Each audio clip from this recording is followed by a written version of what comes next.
Welcome back to another episode of the Bear Trap on the Boomer Bust channel, a Bears podcast by a Bears fan. I'm your host Terry, and today talking about Mitchell Trubisky. So after our first game against the Packers, which was a close loss, I already did, the recap. You could check that out.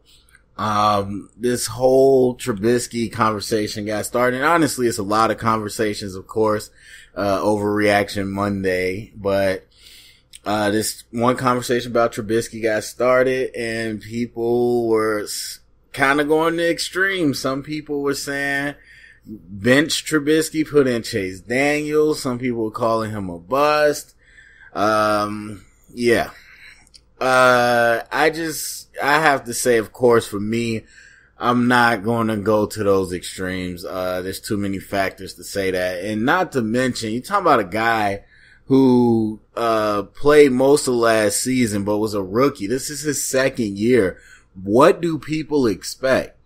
I mean, if you listen to me, I talk about going past the surface level, but honestly, every single fan needs to understand this. Stop with these overreactions.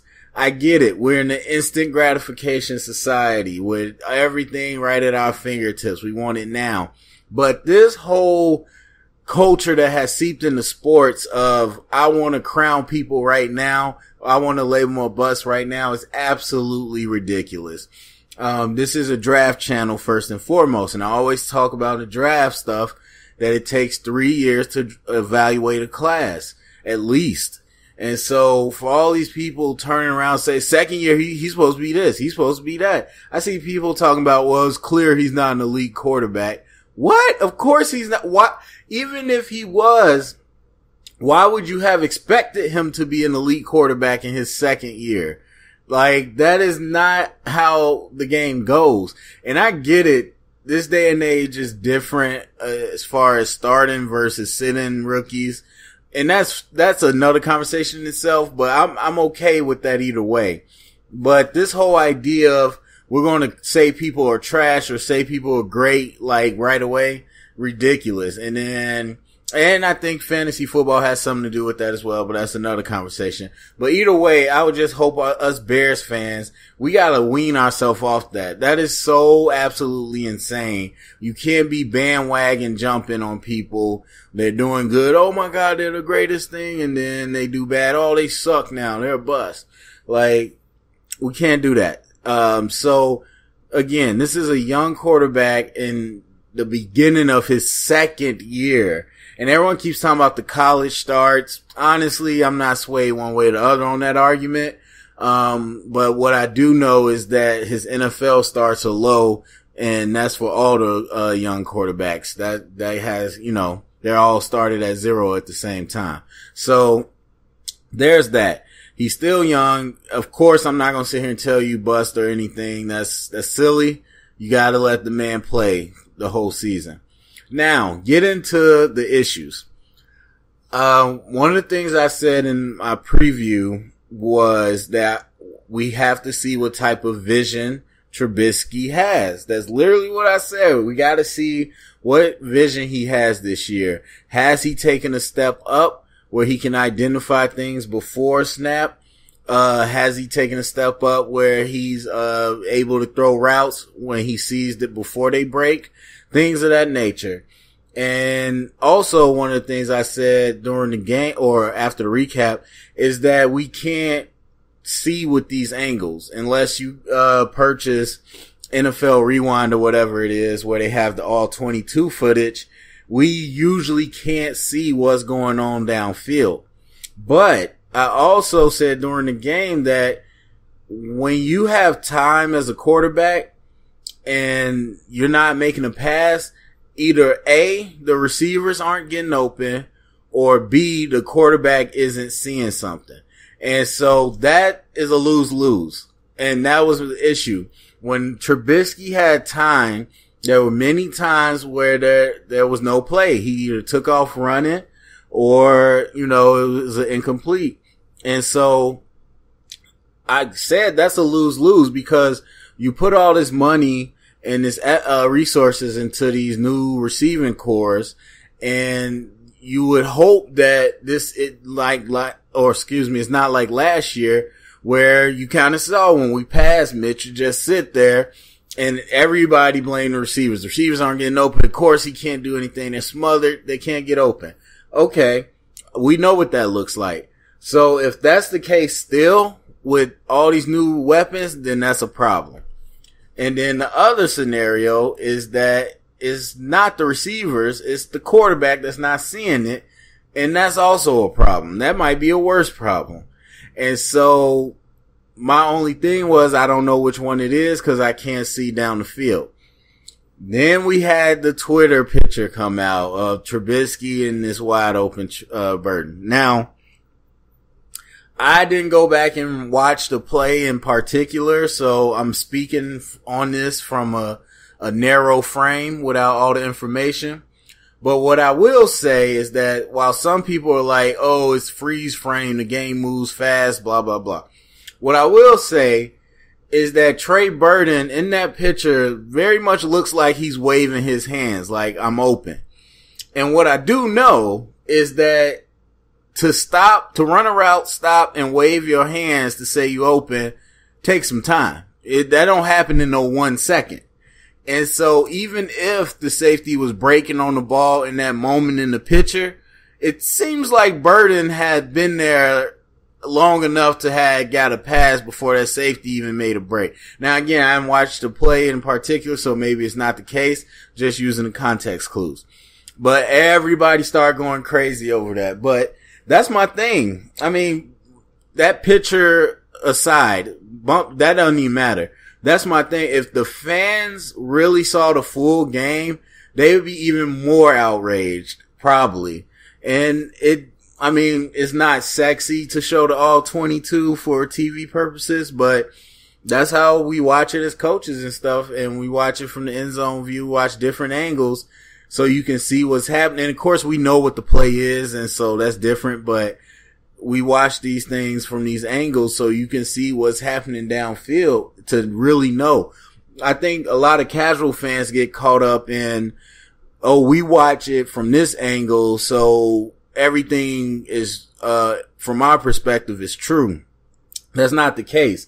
Of course, you watching the quarterback throw it incomplete, but you're not always seeing what happened down the field or what happened, previously. So you might just sit there, yeah, the quarterback messed up, or we could see a receiver drop the ball because they zoomed the camera in. Okay, but that's not always the only option. So there's that. Trubisky, to me, like, coming out, and now, it's tough. It really is tough. Trubisky, I do struggle with kind of putting my finger on it. Because I do believe he has ability. I do believe he has accuracy. I think it might be more mental. And, for people that are more casual to the game, or, I do drafts, so I evaluate players a lot. And you gotta realize that there's more than just being good. Some people make it black and white. They're good, they're bad. That's not how it works. There's parts that are, football IQ. There's parts that's physical ability. There's parts that's scheme and coaching. And not all the time people know which one is which. And so it's hard for people to really evaluate Trubisky. But even me as an evaluator, I would say it's tough because you definitely know the physical ability is there. And it's hard. I could never tell you the mental part if I'm not with him. So the coaches have to know that. And, the scheme, we'll see. We only saw one game. So, honestly, to me, I think it's mental if I had to make an educated guess. I think, as I said before, he has all that pressure being the number 2 pick. He wants to be great. He's in a position where they tell you what you have to be as a quarterback. And so it is not organic to everybody. Not everybody's that all-American quarterback. And I feel like Trubisky has been labeled that for his whole life, and he's trying to live up to that. And so I think he's playing not to lose a lot. And I think he overthinks things a lot. I've said in the preseason, I said last year, one phrase I always said, you could see his wheel spinning. As a quarterback, you could see his wheel spinning where it's robotic. And you know what? You got different guys like Baker Mayfield, Cam Newton, Sam Darnold, another new quarterback. You got guys like that you can tell is very natural. Whether it's good or bad, it's natural. They're not being robotic. They're doing it their way. And then you got guys like Trubisky, we can kind of tell he's kind of being robotic with it.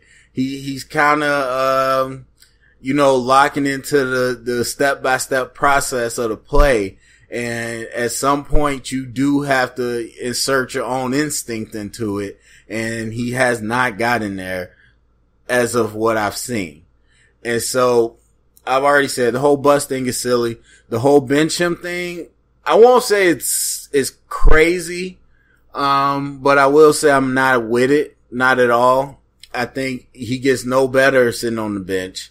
And so, or at this point, especially with, the way Nagy has approached this around Mitch. You watch the stuff we do. That stuff's catered for Mitch and his running ability and his movement ability. That's not for, Chase Daniels ain't slow, but it's for Trubisky.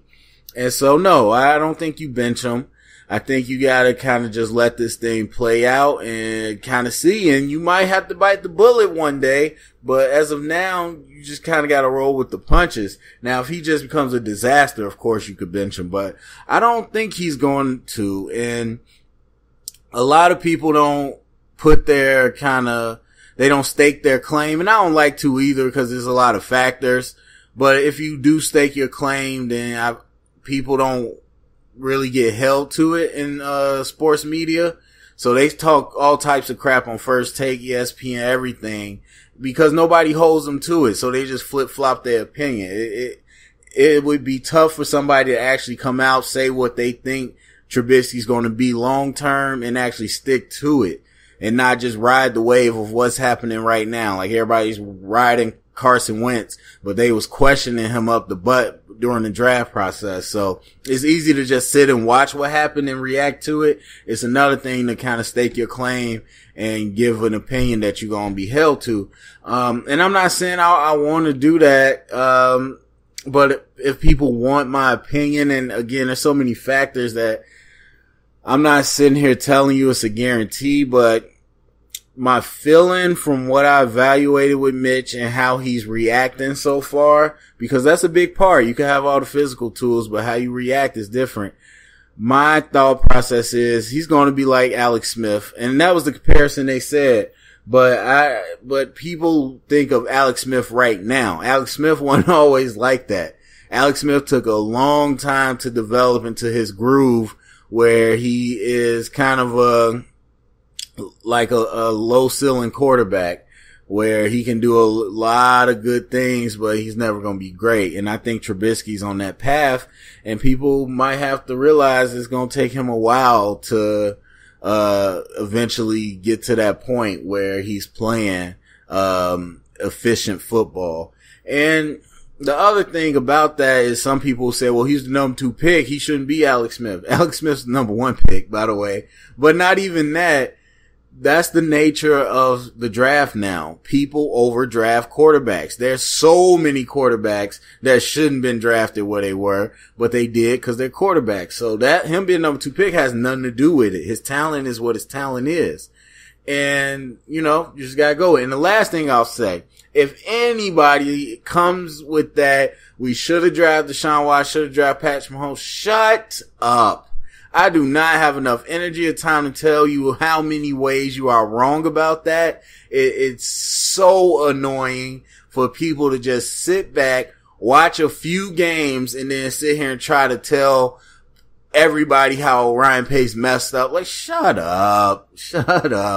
Anyway, done with that. Go to the comment section. Let me know what you think about Trubisky. I would say so far it's one game, so overreaction, but what do you think about Trubisky in general? Go ahead. I'll hear it. I'll hear extremes. That's fine. Share it around. Get the convo started. Thumbs up, subscribe, and remember, stay up and bear down.